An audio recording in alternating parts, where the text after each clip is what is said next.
Here's the thing. I have been open to pretty much every change that Bungie has pushed forward in regards to trials and matchmaking and pretty much everything. But this weekend, these trial changes, fellas, this is the worst trials experience I have ever had. And it's not because I didn't go flawless yesterday after playing for 6 hours. I know some of you that never go flawless are like, yo, cry me a river. But even had we gone flawless, which we got close many times, even had we gone flawless, I was already starting to doubt the matchmaking changes for this weekend. First, the past TWAB went over all these different changes, including previous statistics of trials and essentially what Bungie is trying to do. They're trying to level the playing field. They're trying to make sure that skilled players play other skilled players while casual players play other casuals. And their way of doing this starting this weekend is actually removing the flawless pool. Again, previously, if you had gone flawless, you would eventually be moved to a flawless pool starting on Sunday at reset, which means if you wanted to go flawless that weekend, you could wait until Sunday to actually attempt your flawless when all of the flawless players have moved out of your playlist or out of your matchmaking parameters. Bungie didn't like it because they said that the reset time for Sunday was awkward for anyone other than people present here in America. And there were, of course, people that were avoiding it by resetting their card the entire weekend,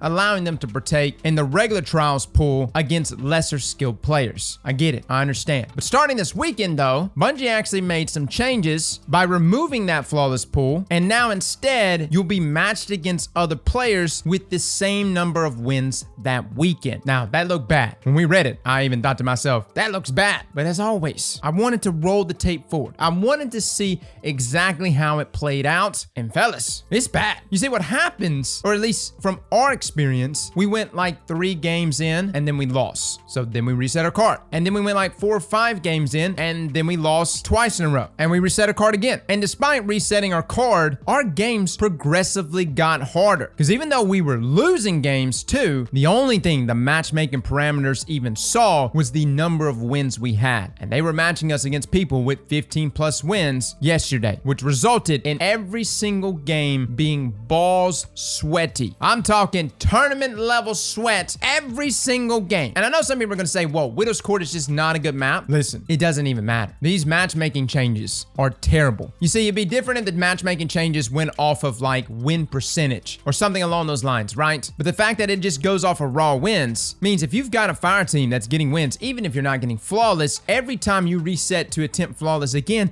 it gets harder and harder and harder. And look, as someone who likes things to go harder, I do. I'm always saying, hey, how hard? Well, harder. But in this case, sometimes it can be too hard. And Trials yesterday turned into the biggest sweat fest I have ever experienced. Hands down, guys, and I've been through a lot of different metas, from D1 to D2. I've seen it all, from scoring metas to clever dragon to one-hit sticky grenades to double primaries to no radar. Yesterday and this weekend has been by far the worst Trials experience I have ever had. Now, I thought maybe it was just me, right? Like maybe I'm just being a whiny boy, and in fact, everyone else is actually loving it. No, not the case. Even Cammy Cakes, who's pretty unbiased in regards to Trials, put out a tweet yesterday and said, what is Trials' goal? Loot? Competitive? Handouts? The cumulative win-based matchmaking is trying to make difficulty gradually increase, which makes it more initially accessible to low-skilled players. But now farming loot is now off the table. And he mentions weapon crafting, which makes us wonder, is weapon crafting going to fix that? Regardless, that's a long way from now. And he actually goes on to say that I completely understand the noble goal of reducing blowout matches,